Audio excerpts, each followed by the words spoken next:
جی ہادی صاحب سوال کی اجازت؟ ہاں جی لے لیں، پھر بعد میں جی کر لیں گے. جی پہلے کالر آج ہمارے ساتھ ہیں امین صاحب. امین صاحب السلام علیکم. جی کیا حال ہے بھائی؟ آپ لوگ اللہ کا شکر، بالکل ٹھیک ٹھاک. آپ سنائیں جناب.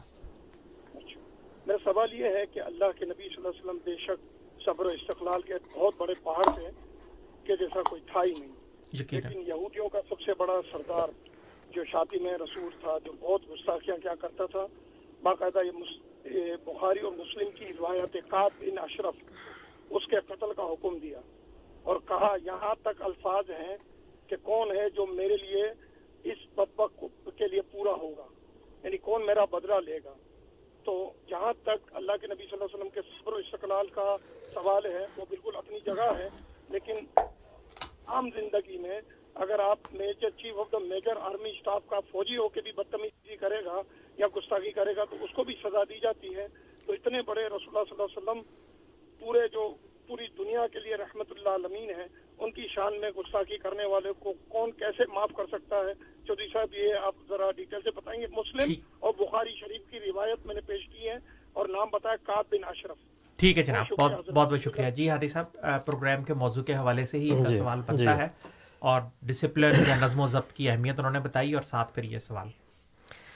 امین صاحب شاید بھول گئے ہیں، میں پہلے اس کا جواب امین صاحب کو دے چکا ہوں، پہلے بھی ایک دفعہ یہ سوال انہوں نے اٹھایا تھا. امین صاحب یہ تو بہت درست بات ہے کہ بخاری اور مسلم میں یہ روایت موجود ہے اور سارا واقعہ موجود ہے، تفصیل موجود ہے، مگر اس میں یہ جو آپ نے فکرہ اندر لگایا ہے کہ آنسل میں فرمایا کون میرے لیے اس کے لیے کافی ہوگا، تو یہ عربی کا فکرہ ہے من یکفینی فی عدوی. یہ ایک فکرہ ہے جو بعد میں گھڑا گیا ہے.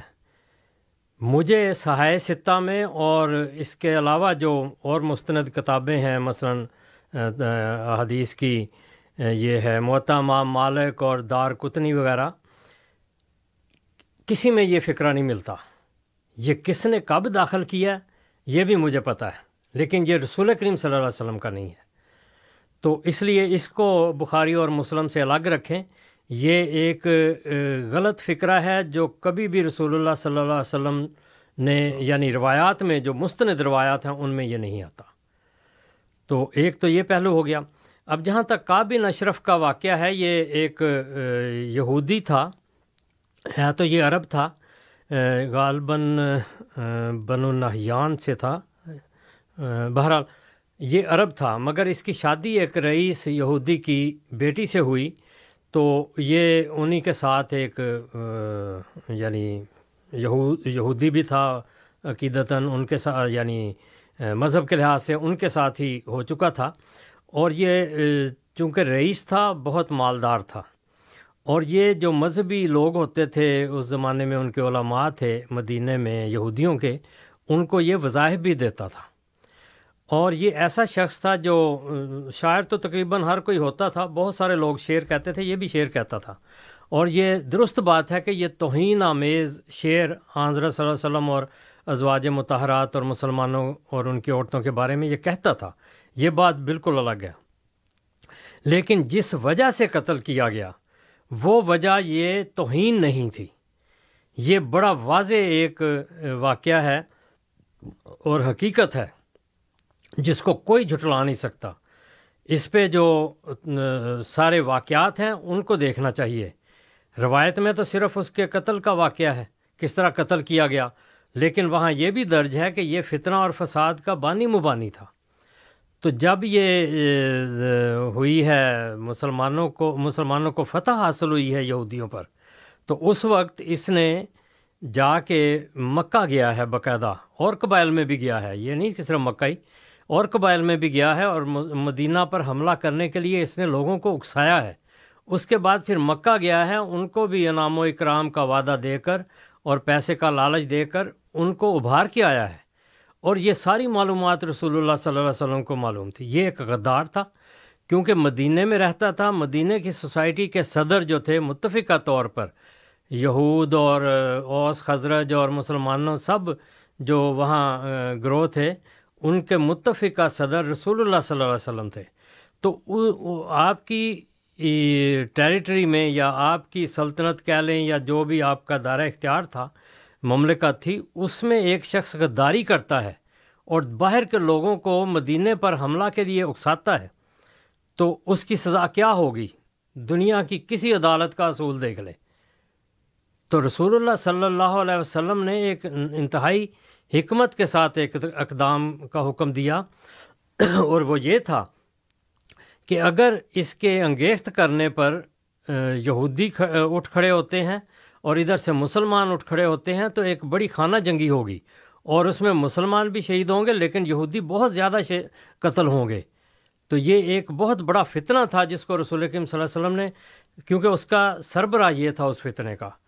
تو اس طرف سے مجھے نہیں سمجھ آتی کہ کیوں مسلمان صرف نظر کر جاتے ہیں، اپنی نظر کو ادھر پھیر لیتے ہیں جو اس کی اصل باتیں ہیں بغاوت والی۔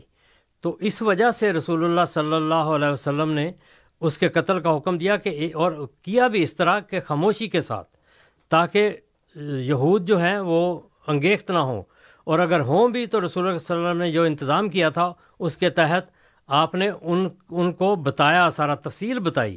چنانچہ ابو داؤد میں آتا ہے کہ اس کے بعد ساری تفصیل بتانے کے بعد ان کے ساتھ معاہدہ ہو گیا، اور یہ چند گھنٹے کے بعد وہاں جو غصے کی لہر تھی وہ بھی دب گئی۔ اور یہی وہ موقع تھا جس میں چونکہ خطرہ تھا کہ اچانک کہیں نہ اٹھ کھڑے ہوں یہود، تو حضرت صلی اللہ علیہ وسلم نے اسی موقع پر فرمایا تھا کہ اگر تم کسی یہودی کو پاؤ تو ازفرتم کے ان ازفرتم علی الیہود فاقتلوہم، کہ اگر ان پر تم غلبہ پاؤ تو بے شک ان کو قتل کر دینا، کیونکہ ڈر تھا کہ وہ بغاوت کریں گے اور اٹھیں گے اور حملے کریں گے۔ تو اس لیے مسلمانوں کو بھی آپ نے خبردار کر دیا تھا، مگر جب معاہدہ ہو گیا اس کے بعد یہ حکم بھی جاتا رہا اور کوئی قتل نہیں ہوا وہاں پہ۔ تو اس لیے امین صاحب، رسول اللہ صلی اللہ علیہ وسلم کی رحمت اور آپ کی جو پاک تعلیم ہے نرمی کی جو خدا تعالیٰ نے آپ کو دی، اس کو مد نظر رکھ کے واقعات کو پرکھنا چاہیے۔ حقیقت یہ نہیں ہے کہ رسول کریم صلی اللہ علیہ وسلم نے اس کو گستاخی کی، وہ تو کرتا چلا جا رہا تھا، پہلے بھی کرتا تھا بعد میں بھی، لیکن جب اس نے بغاوت کی ہے اور باقاعدہ دوسروں کو انگیخت کیا ہے مسلمانوں کے خلاف، اس وقت رسول کریم صلی اللہ علیہ وسلم نے یہ حکم دیا کہ اس ایک کی جان سے سارا معاشرہ امن میں آ سکتا ہے، اور وہ آ گیا۔ یعنی اس کے بعد پھر کوئی ایسی بدتمیزی نہیں، ویسے تو وہ گستاخ تھے، کچھ نہ کچھ کرتے رہتے تھے، مگر جو ڈر تھا اس وقت ایک بڑے حملے کا وہ نہیں ہوا۔ پھر آپ کہتے ہیں وہ ڈسپلن کی یہ بات ہوتی ہے، رسول کریم صلی اللہ علیہ وسلم کو اس ڈسپلن میں تو نہ تولیں جو عام فوجوں کا یا دوسرا ہوتا ہے۔ یہاں تو رسول کریم صلی اللہ علیہ وسلم لوگوں کو ایمان میں داخل کرنے کے لیے اپنا ایک پاک نمونہ دکھاتے ہیں۔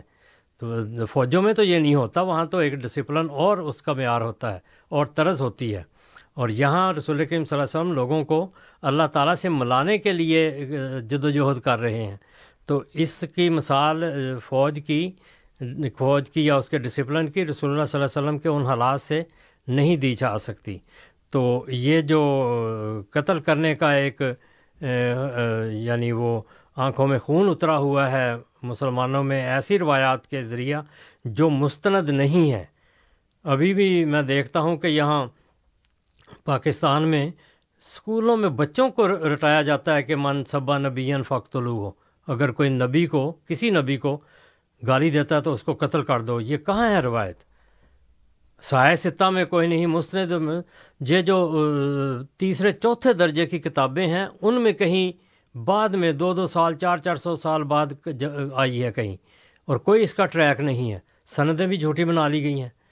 ایسی روایت تو اگر ہوتی اچھی سند کے ساتھ تو امام بخاری کیوں چھوڑتے، امام مسلم کی چھوڑتے، یا سایہ ستہ والے کیوں چھوڑتے؟ یہ کسی روایت کی کتاب میں نہیں ہے، بعد میں لوگوں نے داخل کی ہے۔ یہ الصارم المسلول کتاب ہے جو امام تیمیہ کی طرف منسوب کی جاتی ہے، اس میں بھی ہے، قاضی ایاز کی کتاب میں بھی، اور بھی بہت ساری 20 کے قریب کتابوں میں یہ ہے، لیکن اس کی بنیاد کوئی نہیں ہے، سایہ ستہ میں کوئی نہیں۔ تو یہ جو آنکھوں میں خون اترے ہوئے ہیں اور قتل و غارت کی طرف، ایک دفعہ میں نے دیکھا کسی نے ویڈیو بھجوائی کہ بس میں ایک آدمی جس طرح وہ چورن شورن بیچتے ہیں نا، اسی طرح وہ یہ لوگوں کو یہ حدیث سکھا رہا ہے کہ میں کوئی بیچنے نہیں آیا بلکہ میں یہ بتانے آیا ہوں کہ یہ رسول کریم صلی اللہ علیہ وسلم نے فرمایا ہے، اور یہ جھوٹ بات ہے، رسول کریم صلی اللہ علیہ وسلم نے ایسا بالکل نہیں فرمایا، کیونکہ یہ قرآن کریم کی یہ جو آیات میں نے پڑھی ہیں ان سب کے خلاف ہے۔ ہاں سلم قرآن کریم کی منشاء کے خلاف کس طرح کوئی بات کہہ سکتے ہیں؟ کسی ایک جگہ بھی میں نے ساری روایات پر گہری تحقیق کی ہے جو یہ پیش کرتے ہیں کہ آن سلم قتل کرتے تھے یا کرواتے تھے. کسی ایک جگہ بھی توہین یا گالی یا گستاخی کی وجہ سے آن سلم نے قتل نہ کیا نہ کرنے دیا. کسی نے پوچھا بھی تو آپ نے منع کیا ہے. تو واقعات کو بدل کر روایات کے اوپر اور غلاف چڑھا کر پیش کر کے آن سلم کو ظالم اور قاتل شمار کرنا، نعوذ باللہ، اس سے باز آنا چاہیے. وہ تو پاک نبی تھا، رؤوف الرحیم نبی تھا، اس کے ساتھ یہ باتیں لگتی نہیں. یہ سارے نتیجے ہیں اس بات پر کہ رسول اکرم صلی اللہ علیہ وسلم کی نبوت کو ختم کر کے اپنی نبوتیں چلائی ہوئی ہیں. رسول اکرم صلی اللہ علیہ وسلم کی نبوت کو زندہ کریں. آپ کی مہر کے ساتھ جو نبوت ہوگی اس میں رحمت اور شفقت ہے، رؤوف الرحیم نبی ہیں، اور اس میں صبر اور عفو کی تعلیم ہے. اور یہ ساری ان روایات میں ان آیات میں ہے جو میں نے آپ کے سامنے ابھی پڑھی ہیں. تو یہ کس طرح ہو سکتا ہے حضرت صلی اللہ علیہ وسلم اس کے مخالف ہوں؟ کوئی بھی روایت ہوگی، کوئی بھی جو ان کے خلاف ہوگی وہ رد کی جائے گی. تو یہ واقعہ صحیح تھا جو کعب بن اشرف کا تھا، بالکل اسی طرح واقعہ ہے. اگر اور تفصیلات چاہیے ہوں گے آپ اپنا لنک بھیجیں تو ہم آپ کو یہ ٹرانسفر کر سکتے ہیں ساری چیزیں، حوالے وغیرہ. ٹھیک، بہت بہت شکریہ ہادی صاحب. سامعین کرام، آپ پروگرام ریڈیو احمدیہ FM 100.7 پہ سماعت فرما رہے ہیں. پروگرام میں آج ہمارے ساتھ جناب ہادی علی چودھری